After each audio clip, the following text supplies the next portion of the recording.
Hello friends, serial तेरा मेरा साथ रहे में आज आप देखेंगे कि मिथिला भवन के सारे लोग नौकर बन जाते हैं और वो प्रिया से पूछते हैं कि मैडम जी सारा काम हो गया है, कुछ और बाकी हो तो बता दो। ये सुनकर प्रिया को बहुत बुरा लगेगा और उसका मजाक भी बनता है। प्रिया ये सब सुनकर चुपचाप अपने कमरे में चली जाती है और वह सोचती है कि यहाँ तो सब उल्टा ही हो गया। ये तो मैं सिर्फ गोपिका के लिए नौकर बनाना चाहती थी, लेकिन यहाँ तो सब उसकी तरफ हो गए हैं, सब उसके लिए नौकर बन गए हैं। मैं उसका मजाक उड़ाना चाहती थी, लेकिन यहाँ तो खुद ही मेरा मजाक उड़ गया है। अब मैं करूँ तो करूँ क्या।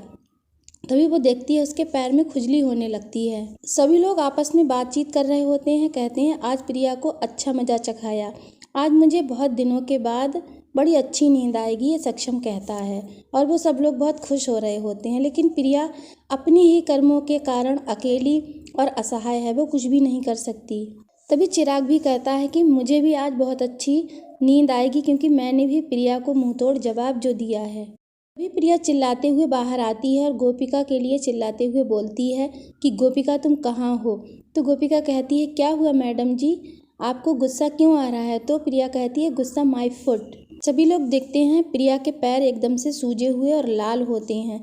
तभी प्रिया कहती है कि तुमने मेरी पेडिक्योर किया था ना, उसमें तुमने क्या मिलाया था। तो गोपिका कहती है मैडम जी मैं तो आपके सामने ही आपके ही रूम से ब्लीचिंग पाउडर लेके आई थी, मैंने ऐसा कुछ भी नहीं किया है।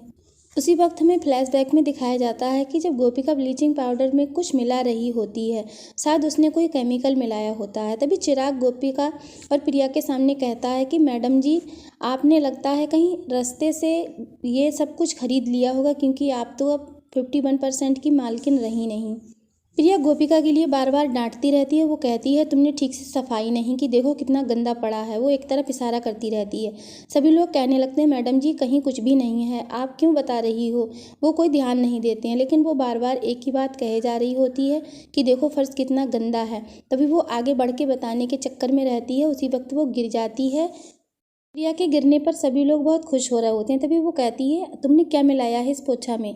तभी गोपिका कहती है मैडम जी आप ही ने तो कहा था ना कि घर की सफाई बहुत अच्छे से करना, इसलिए मैंने इससे सफाई की है। तो वो देखती है कि अरे इस पानी में तो डिटर्जेंट मिला हुआ है, कोई डिटर्जेंट से भी साफ़ करता है। तो वो कहती है कि हाँ मैंने सोचा कि अच्छे से फर्श चमका दूँ, इसीलिए मैंने इसमें सर्फ मिलाया था।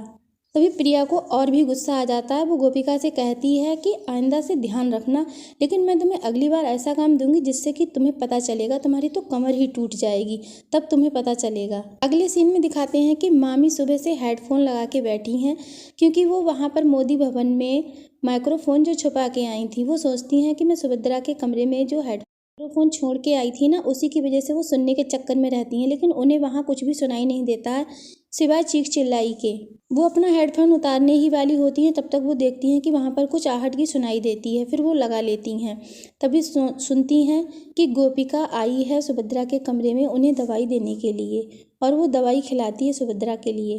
गोपिका सुभद्रा से पूछती है कि क्या आप ठीक हो। तो सुभद्रा कहती हैं कि हाँ मैं वैसे तो ठीक हूँ, लेकिन मुझे ठीक से नींद नहीं आती है। तुम ऐसा करो मेरे लिए एक लोरी सुनाओ। तो गोपिका कहती है कि मुझे लोरी तो आती नहीं है। तो मामी जी सोचती हैं, गोपिका से कहती हैं क्यों तुम्हें लोरी क्यों नहीं आती, तुम्हारी माँ ने कभी तुम्हें लोरी नहीं सुनाई। तो गोपिका कहती है नहीं मुझे तो लोरी नहीं आती है। तो सुभद्रा जी सोचती हैं कि लोरी तो इसकी माँ ने इसे सुनाई थी, लेकिन तब गोपिका बहुत छोटी थी। तो सुभद्रा कहती हैं कि आओ गोपिका मैं तुम्हें लोरी सुनाती हूँ। फिर गोपिका उनकी गोद में लेट जाती है। उसके बाद वो लोरी सुनाने लगती हैं।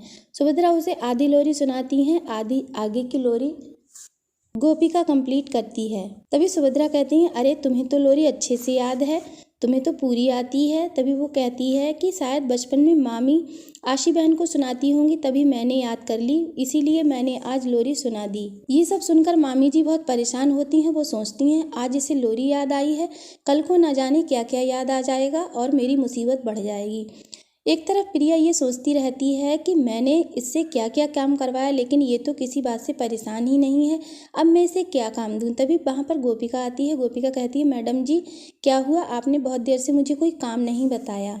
फिर गोपिका प्रिया से कहती है क्या आपके सर में दर्द है, लाओ मैं आपका सिर दबा देती हूँ। तभी वो उसका सिर दबाने लगती है। फिर गोपिका बहुत तेज़ से सिर दबाते हुए चिल्लाने लगती है। तो प्रिया कहती है क्या हुआ, अब तुम क्यों चीख रही हो। तो गोपिका कहती है मैडम जी मैं आपको नहीं बताऊंगी, अगर मैं आपको बताऊंगी तो आप मुझे और डांटोगी। प्रिया बार बार उसे चिल्लाती है कि तुम बता क्यों नहीं रही हो, आखिर ऐसा क्या है जिससे तुम चिल्लाने लगी। तो गोपिका कहती है मैडम जी आपके सिर में तो बहुत बड़े बड़े जूं हैं। तो प्रिया कहती है कि नहीं ऐसा नहीं हो सकता, मैं तो ब्यूटी पार्लर में अपने हेयर वॉश कराती हूँ, स्पा कराती हूँ, मेरे सर में जूं पड़ ही नहीं सकते। तो गोपिका कहती है नहीं मैडम जी आपको यकीन नहीं हो रहा है तो लाओ मैं फ़ोटो खींच के दिखा देती हूँ। फिर वो फ़ोटो खींच के प्रिया को दिखाती है तो प्रिया डर जाती है। वो कहती है अरे मेरे सर में इतने जुएँ क्यों आए। तो वो कहती है मैं इन्हें साफ़ करा लूँगी। तो गोपिका कहती है नहीं मैडम जी आप पार्लर जाएंगी तो पार्लर वाले क्या सोचेंगे, कहेंगे आप कितनी गंदी हो, आपके सर में जुएँ हैं, इन्हें लाओ मैं ही साफ़ कर देती हूँ। फिर प्रिया अपने आप से ही अपने बाल साफ करने लगती है। ये सब प्लान आशी का होता है। आशी और गोपिका मिलते हैं और बहुत खुशियाँ मनाते हैं कि कितना अच्छा हुआ, वो दोनों गले मिल जाती हैं।